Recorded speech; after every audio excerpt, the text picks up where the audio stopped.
Hello guys, আসসালামু আলাইকুম। তো আজকে রান্না করবো রূপচাঁদা মাছ ভুনা। তো যেহেতু ফ্রিজের মাছ, তো আমি অল টাইম ফ্রিজের মাছটাকে ভেজে রান্না করার চেষ্টা করি। তো ফার্স্টে দিয়ে দিব লবণ। যেহেতু লবণ দিয়ে 2-3 বার পরিষ্কার করে নিচ্ছি, আর দিব। এবার দিয়ে দিব হলুদ, এবার দিব মরিচের গুঁড়া। তো এবার এটা আমি সুন্দর করে মেখে নিব। কড়াইয়ে তেল দিয়ে দিয়েছিলাম, তেলটা আমার গরম হয়ে গিয়েছে। এবার মাছগুলো দিয়ে দিব।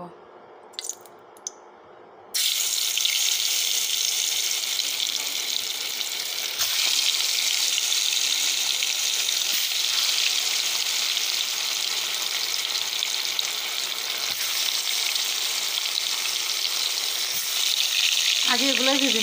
তো মাছের এক পিসটা ভাজা হয়ে গিয়েছে, আমি মাছটাকে উল্টায় দিয়েছি। তো আরেক পিসটা আর একটু ভাজা হয়ে গেলে আমি উঠায় নিব। মাছটা আমার সুন্দর করে ভাজা হয়ে গিয়েছে, এবার মাছটা উঠায় নিব।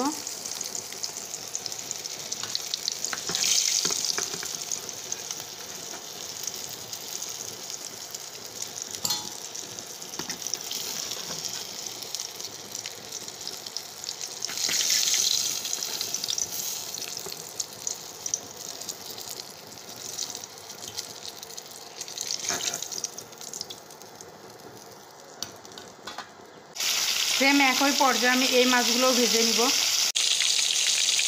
মাছের পেটিগুলো ভাজা হয়ে গিয়েছে, তো এগুলো আগে উঠায় নেব।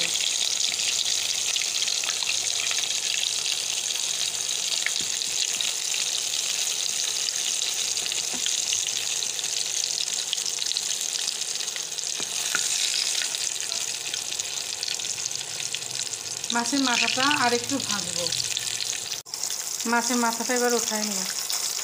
মাছের মাথাটা আমার সুন্দর করে ভাজা হয়ে গিয়েছে। কড়াইয়ে আমার বেশ অনেকটা পরিমাণে মাছ ভাজার তেল রয়ে গিয়েছে।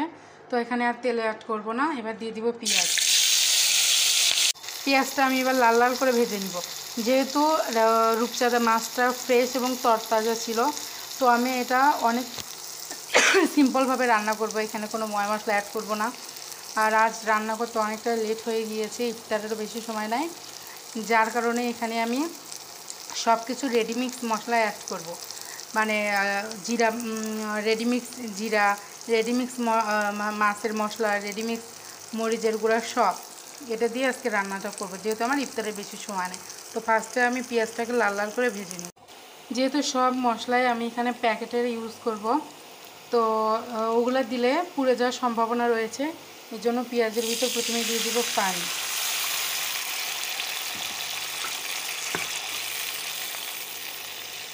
এবারে একে একে সবগুলো ইনগ্রিডিয়েন্টস ব্যবহার করব। লবণ, হলুদ, এবার দেব মরিচের গুঁড়া,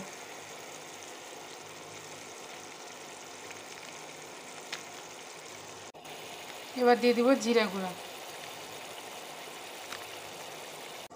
এবার আমি মশলাটা সুন্দর করে কষবো। ধোয়ার কারণে কিচ্ছু দেখা যাচ্ছে না গাইস।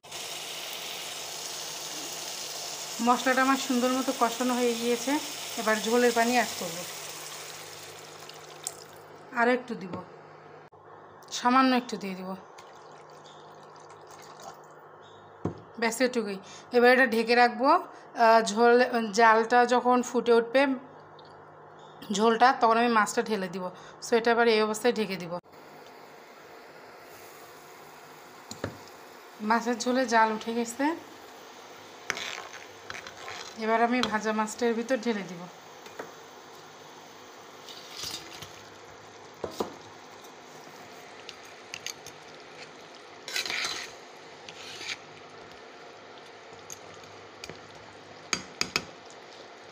এবার এটা সুন্দর করে ফুটে উঠলে, ঝোলটা একটু কমে গেলে নামিয়ে নিব। সো এবার ঢেকে দেব।